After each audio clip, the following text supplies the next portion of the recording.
In 1525, the revolution unleashed by Martin Luther's 95 Theses turns into a violent rebellion. In what is now Germany, a man named Thomas Müntzer hopes to turn a peasant rebellion into a religious crusade against the noblemen who control the land. But when the battle comes, nearly 6,000 peasants are slaughtered, compared to just 6 men from the royal army. Müntzer himself is captured, tortured, and executed. His impaled head serves as a warning for anyone else hoping to use Luther's Reformation to turn society upside down.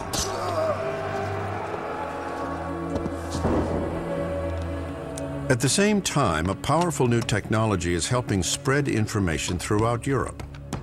The printing press, which mass-produced the Catholic indulgences that Martin Luther railed against, now brings his message to a vast new audience.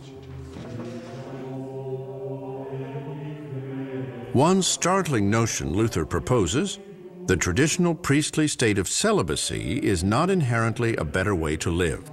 He argues instead for a happy domestic life. On the basis of his reading of the Bible, he was long convinced that Catholicism was making too much of celibacy and chastity and so on. It wasn't one's natural state.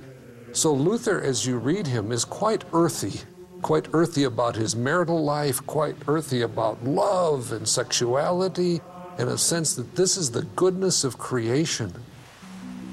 Luther is ready to practice what he preached. In June 1525, at the age of 41, he commits an act that goes against centuries of Catholic law.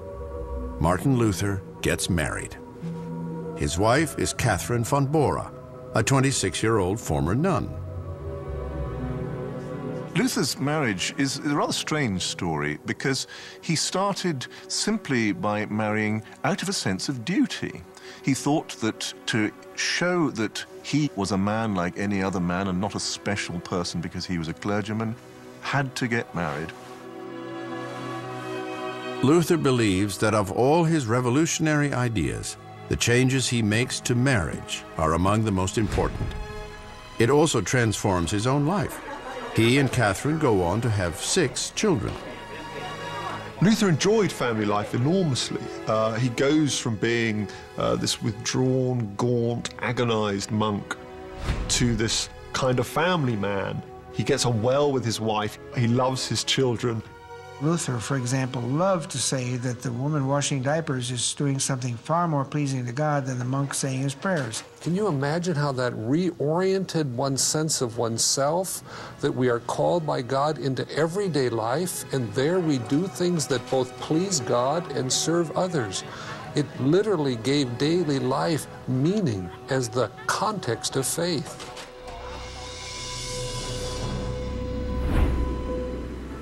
Today, this attitude towards sex and marriage is the basis for modern attitudes about family life.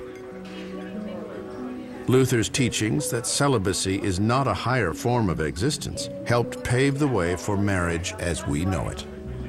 What the Reformation did, in Western Europe at least, was to say that the nuclear family was the best structure. That no longer there is the competition from the monastery or the hierarchy of the church. Much of Protestant culture consciously celebrates family life against that old Catholic ideal of monasteries and nunneries, that retreat from the world